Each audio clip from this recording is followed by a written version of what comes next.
All right, Senate and House are back to school. Now the question is, can Joe Manchin and Kyrsten Sinema hold out on Biden's socialist spending bill long enough to kill it? Joining us now is South Dakota Senator John Thune, member of the Republican leadership. Senator Thune, thank you, sir, as always. I'm calling this the pause that refreshes, and I want to get your take on whether it's a serious construct. You've heard Joe Manchin, particularly Manchin, say this bill will increase inflation, all the spending will increase inflation, which is getting worse anyway, and therefore he has said we should pause any new spending bills until well into next year. Now, I like that construct. Is it realistic in your judgment, Senator? Well, it's totally up to him, Larry. All it takes is one Democrat. And he's not only said that, but he's also said that we need to use honest scoring. You can't pack 3 years of spending and then you have tax increases that go on for a decade. So if he sticks to that, because right now we know this is full of gimmicks and phony math and everything else to try and make it add up. And I hope that Joe and Kyrsten Sinema, the other senator who, again, I think holds the fate of this thing in their hands, will stand strong and hold their ground, because clearly the impact that this would have on inflation, a lot of economic challenges that we're already facing would be pretty severe. And I think that Senator Manchin gets that, Senator Sinema gets that. So if they would just stick to that and say, yeah, we're not going to vote for this, and at least force it to get delayed into next year, that would be a major win for the country. Yeah, I agree. I mean, to me, a pause into next year is in effect killing the bill. Now, I may be ahead of the game, but I think that's what's going to happen. Just my view. But let me, John, let me ask a couple things. There's a new poll out by Scott Rasmussen. He's a good pollster. I just want to read him quickly.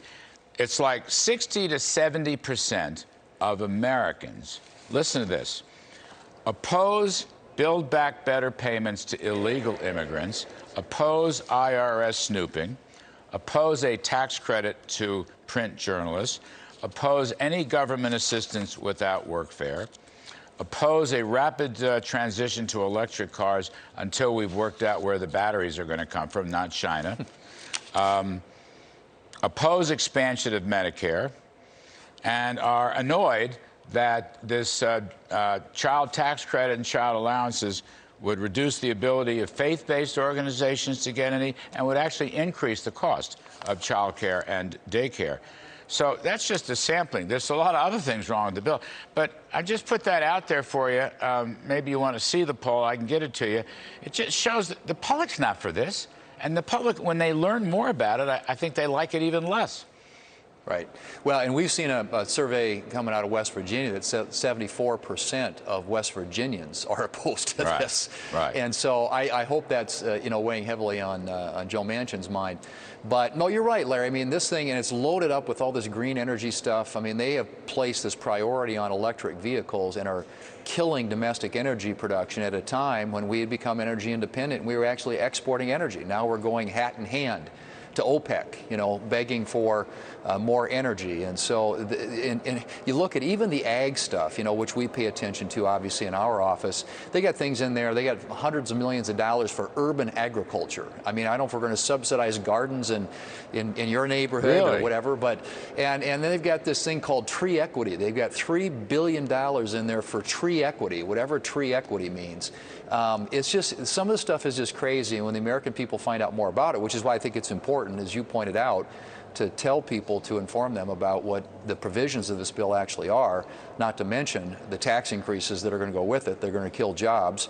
And I just think this is a story that when the American people become more familiar with it are going to say, I don't want anything to do with that. And I'm hoping that that will be a determinative factor when it comes to trying to convince some Democrats. Well, I've always been in favor of planting a tree on Madison Avenue up in Carnegie Hill. But now you're telling me there's an urban farm, so we can start a whole farm. This is new information to me, Senator Thune. Well, and there are some things in this bill, Larry, that might actually benefit you, but they wouldn't be good for the country. I don't necessarily want them. I'm just saying it's a new thought altogether. Senator Thune, what happens now? There's a continuing resolution. The government could run out of money December 3rd. How do you see that one, sir?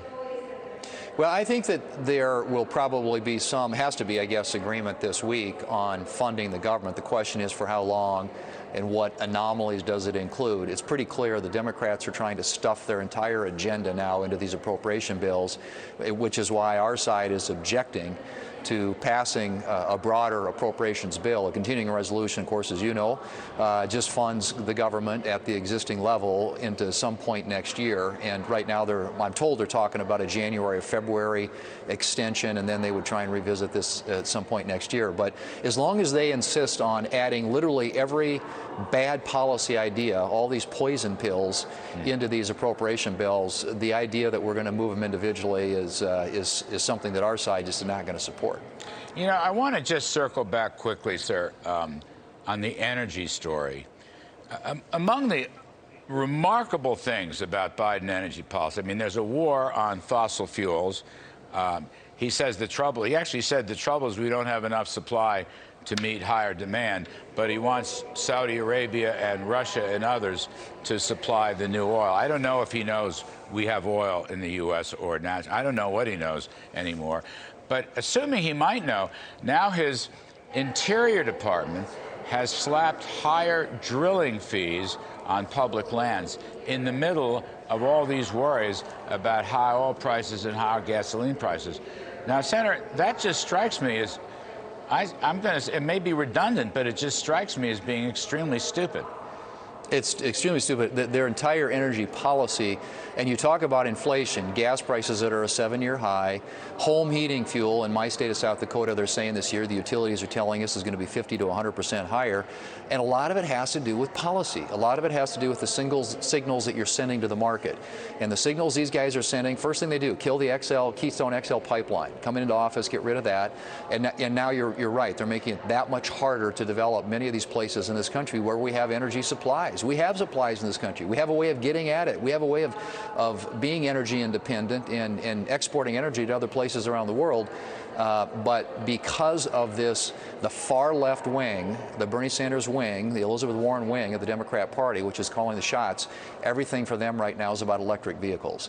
And so they're just killing a domestic energy that during the previous administration or the Trump administration was prospering and thriving and literally starting to do something we've never done before, and that is to export energy to other places around the world instead of importing it. And being a net importer, we become a net exporter. And that's something that when it comes to inflation, you look at the impact that it's having on people's pocketbooks across the United States. They get that, and I hope that they remember that when it comes time to vote. I'm sure they will, Senator John. Sir, I just can't help myself. Do you think President Biden knows we have all this capacity to drill and produce more oil and that we're 2 million barrels short from where we were 2 years? Do you think he actually knows that? Well, you would think so, because even his claimed home state of, Pennsylvania, there's a lot of energy resources there. But the ironic thing to me about all this is that he seems to be listening again to the far left voices, which represents a small part of the American people. And as you pointed out in those polls that you referenced earlier, they get this. They understand what's happening here, what's at stake here, and they don't want anything to do with it. Senator John Thune, thank you, sir. Terrific stuff. Hope you'll come back soon.